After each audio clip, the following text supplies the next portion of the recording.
Hey guys, I hope you guys are having a great day. I'm sorry I couldn't be there with you today to speak to you about a couple of the announcements. One thing I want to say is, Elaine, you did a great job at the service at Quimilak yesterday, and it was great seeing some of our Grace friends there. My next announcement is actually that the office is closed tomorrow. I am headed out of town as you're watching this for a family funeral in Toronto. So I won't be back until Monday evening. And we are actually closed on Tuesday as well, as Siobhan and I are headed to an event in Belleville regarding structural changes that have occurred within the UCC over the last few years. So I won't be back into the office until Wednesday. You can still shoot me emails, you can still call and leave messages, and for the folks that have my cell phone number, you can definitely give that a holler too, or send me a text.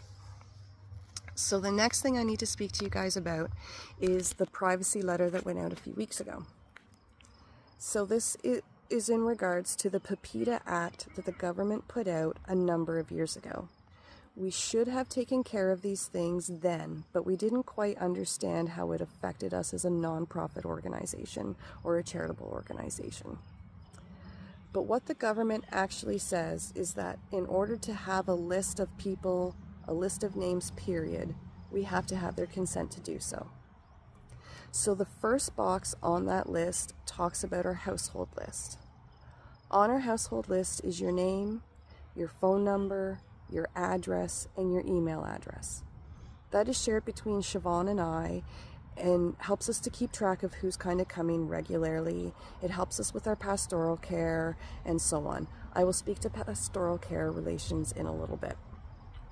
So that household list is just saying that, yes, you hang out with us. So please check that box. The second box talks about our PAR and envelope lists. The PAR and envelope lists are shared between Sharon Needham and I and helps us to keep track of who has what PAR number and who has what envelope number. Sharon utilizes that information in order to generate your income tax receipts each year. The third box is where the pastoral care comes in. I think this is where we've been having a few more questions because I've grouped it with fundraising.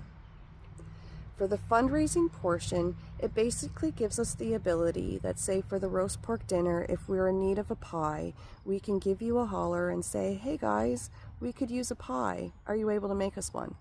At any point, you can say no, and that's okay. We're not going to be upset. But it just gives us the option to do that. We're also going to take into consideration who we're calling